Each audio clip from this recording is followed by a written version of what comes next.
The Red Shirts are basically troubleshooters for an organization called Operation Up, which explores newly discovered planets for possible colonization. We do that by cautiously scouting chosen areas of those planets. Then we place detectors in those chosen areas, which will alert us to any possible inhabitants of that planet. If we do get a detection alert, a group of us are immediately dispatched to that particular detection sector, prepared to handle whatever situation that may arise.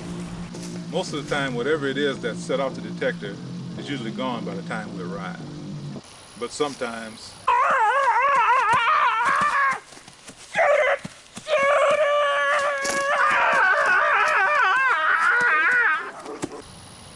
it's not good. There are various potential. I thought I heard something. You can't be too careful. There are various potential fatalities one has to be concerned with when dispatched to a new planet. Number one being the planet itself. Even plant life and vegetation could be dangerous. You could be standing next to what looks like a normal tree or a bed of roses, and the next minute you're being sprayed with deadly poison or shot with a deadly dart or bitten in half. I mean, you're walking along, you know, minding your own business, thinking about, you know, did I pay the water bill on time? And, you know, the next thing you know, you're being swallowed up by the ground. I mean, you're being eaten by the ground.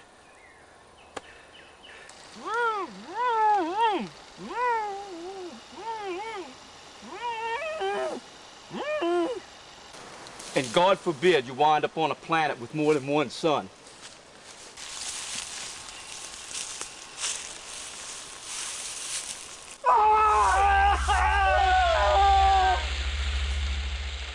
It was this rookie red shirt I worked with once. We were on a strange planet.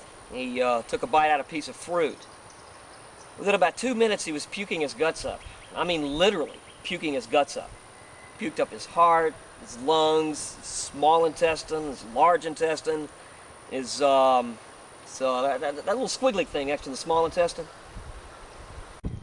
Sometimes it's a toss-up as to what's more dangerous, the planet's inhabitants or the planets themselves. Whatever the case, the motto of the red shirts could be summed up in 2 words. Don't trust anything. Three words. 3 words. A red shirt's life is a dangerous game. You're not around long enough to remember your name. It's like now you see them, now you don't. You gotta watch your P's and Q's, and you be dead if you don't. You gotta be whacked to do a job like this compared to us working on the garbage truck is bliss. Because if you choose to do it, don't choose it on, because in the wink of an eye, your ass is gone. Word. Yeah, I like working with Mickey. We stand guard together, we stand back to back. He watches my back, and I watch his. It's like having eyes in the back of your head. Yeah, and that way it's impossible for anything to get us. Unless I'm not who I appear to be, but instead some alien creature pretending to be me. Then all I'd have to do is turn around.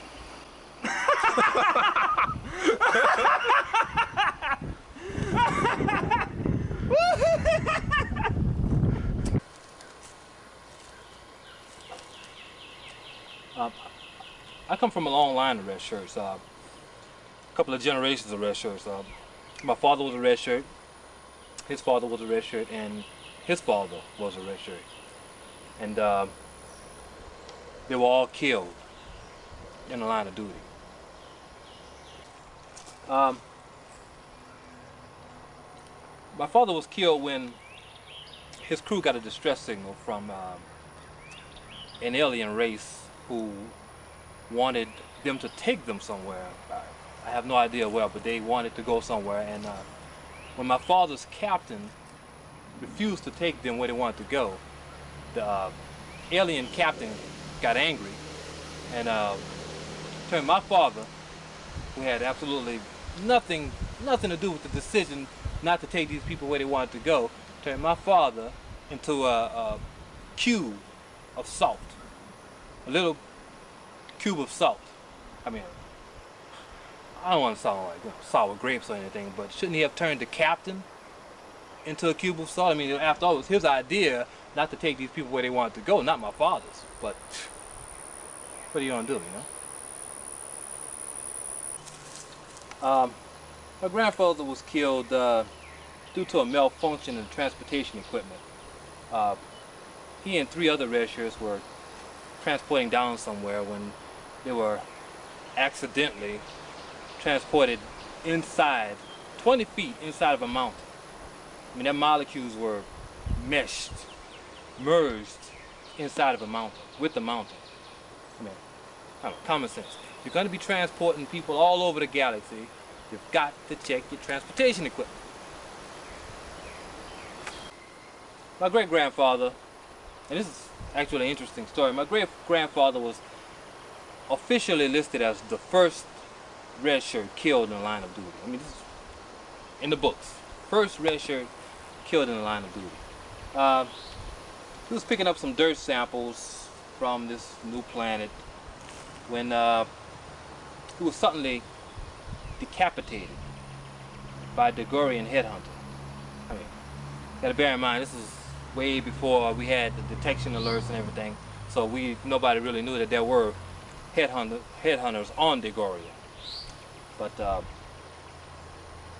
they sure as hell found out when my great-grandfather's head hit the ground. They found out then, oh yeah. You want to know about this?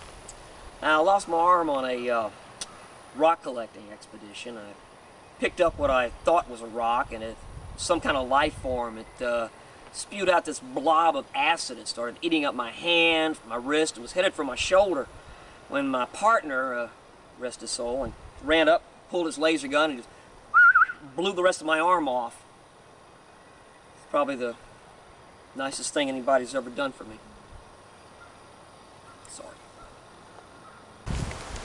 I think a lot of the casualties that befall red shirts could be minimized if the communication was better. You know, for instance, a captain might say, "Hey, you, go take that hill, or go check on the other side of that mountain," without really elaborating on what it is you're looking for. And the next thing you know, you're being shot at by what you thought was a cactus plant. Yeah, exactly. If the captain just says, "Hey, go check out the other side of the mountain, but look out, because there may be some creatures that look like cactus plant, and they may start shooting at you," then, you know, with that kind of information, at least you'd have a fighting chance. Yeah, I mean, just poor communication. I mean, yeah, just poor communication. Yeah, I would say there's poor communication among the red shirts. I mean, for example, I've been standing out here for 90 minutes and I have I don't know why. No idea whatsoever. I mean, what if I had to take a leak or something, you know? And I do. I do have to take a leak.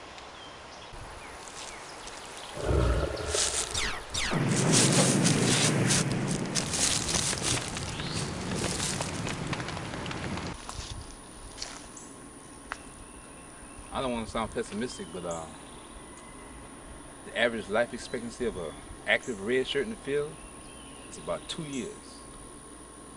So what does that tell you? Mama, don't let your babies grow up to be red shirts. Don't let them fly spaceships out to the stars. They'd be better off to sit drinking in bars. Mama, don't let your babies grow up to be red shirts. They might breathe poison gas, so they might freeze their ass on some faraway ball of dirt.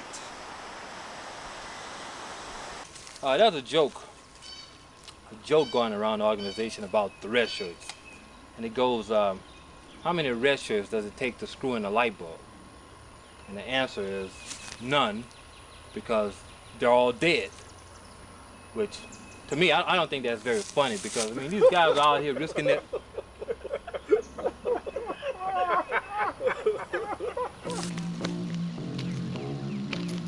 There are steps being taken to help red shirts perform their jobs more safely.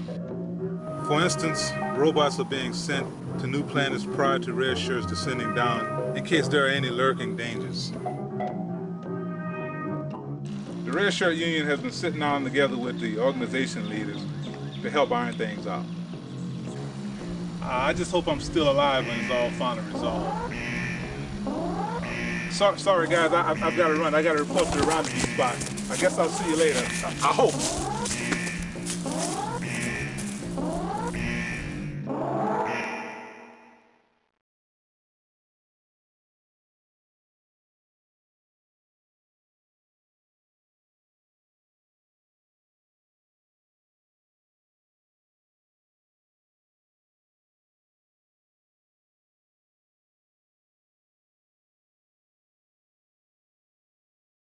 Mama, don't let your babies grow up to be red shirts. Don't let them fly spaceships out to the stars. They'd be better off to sit drinking in bars. Mama, don't let your babies grow up to be red shirts.